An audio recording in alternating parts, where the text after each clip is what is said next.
தாய்மாமன் தங்க மோதிரம் திட்டம். உலகத்துல மனுஷனா பிறக்கிறதே பெரிய விஷயம். அதுலயும் நம்ம தாய்நாடான தமிழ்நாட்டுல பிறக்கிறது மிகப்பெரிய வரம். அப்படி நம்ம தமிழ்நாட்டுல பிறக்கிற குழந்தைகளை வரவேற்கும் திட்டம் தான் தாய்மாமன் தங்க மோதிரம் திட்டம். தமிழ்நாட்டில் பிறக்கும் ஒவ்வொரு குழந்தைக்கும் அரசாங்கத்தின் ஆசீர்வாதமாக ஒரு தங்க மோதிரம் வழங்கப்படும். தங்க மோதிரத்தை விட தங்கமான ஒரு கிஃப்ட் நீங்க ஒரு குழந்தைக்கு ஒரு அம்மாவுக்கு கொடுக்க முடியும்.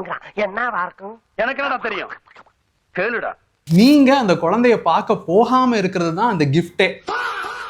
என்ன டாக்டர் சொல்றீங்க அப்படின்னா, ஆமாங்க, டெலிவரி ஆகி நைட் ஃபுல்லா பேபி ஆக்சுவலா முழிச்சு ஃபீட் கேட்டுக்கிட்டே இருப்பாங்க. மார்னிங் தான் பேபி தூங்குவாங்க. மதரும் சரி இப்பதான் தூங்கி ரெஸ்ட் எடுக்கலாம்னு பார்த்தா நம்ம யாராவது ஒருத்தங்க விசிட்டர்ஸ் வந்து குழந்தைய பாக்குறோம் அப்படின்னு வந்துகிட்டே இருப்போம். நம்மளை கவனிக்கிறது, நம்மளை பாத்துக்கிறது அவங்க மதரும் கேர் கிவர்ஸும் இன்னும் டயர்ட் தான் ஆவாங்க. அது மட்டும் இல்லாம குழந்தைய பார்க்கணும்னு வரவங்க சும்மாவா இருக்கிறோம், குழந்தைக்கு மூக்கு சப்பையா இருக்கு, காது கருப்பா இருக்கு, காலு வளைஞ்சிருக்கு அப்படின்னு ஏதாவது ஒன்று கமெண்ட் பண்ணி அவங்களை இன்னும் டென்ஷன் ஆக்கி விட்டுட்டு தான் வரும். அடுத்த ஒரு முக்கியமான ப்ராப்ளம் இன்ஃபெக்ஷன். நியூ பார்ன் பேபிஸ்க்கு ஒரு 3 months அவங்க இந்த வேக்சின் எல்லாம் போட்டு முடிக்கிற வரைக்குமே அவங்களோட இம்யூனிட்டி வந்து கொஞ்சம் கம்மியா தான் இருக்கும். நம்ம கையில நம்ம மூக்குல எல்லாம் நிறைய வைரஸஸ் பாக்டீரியா இருக்கும், அது நம்மள ஹார்ம் பண்ணாது. ஆனா அந்த நியூ பார்ன் பேபியை நம்ம டச் பண்ணும்போதோ இல்ல நம்ம மூச்சு காத்து மூலமாவோ அஃபெக்ட் பண்ண நிறைய சான்சஸ் இருக்கு. ஸோ ஃபர்ஸ்ட் 3 monthsக்கு என்னை கேட்டா நம்ம நியூ பார்ன் பேபியை போய் எல்லாரும் சேர்ந்து விசிட் பண்றதை அவாய்ட் பண்றது தான் பெஸ்ட். 1 மாசம் 3 மாசம் கழிச்சு நீங்க பேபியை பார்க்க போறீங்க அப்படின்னாலுமே எல்லாரும் வாங்கிட்டு போற மாதிரி இந்த ட்ரெஸ் டாய்ஸ் இது மட்டுமே வாங்கிட்டு போகாதீங்க. அதுக்கு பதில் மதருக்கு maternity dress, fresh fruits, dry fruits, nuts, இந்த மாதிரி ஹெல்தி ஸ்நாக்ஸ் அண்ட் முடிஞ்சா ஒரு 1 yearக்கான ஜிம் மெம்பர்ஷிப் அவங்க போஸ்ட்மார்ட்டம் ரிகவரிக்கு ரொம்பவே ஹெல்ப்ஃபுல்லா இருக்கும். அண்ட் பேபிக்கு கார் சீட்டர்,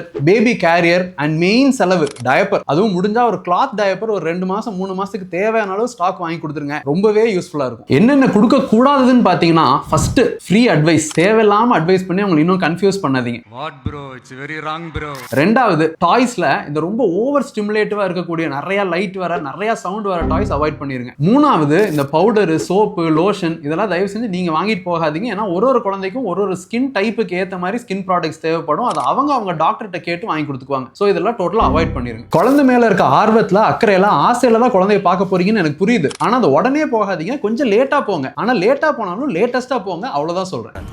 எவ்வளவோ பண்றோம், இத பண்ண மாட்டோமா என்ன?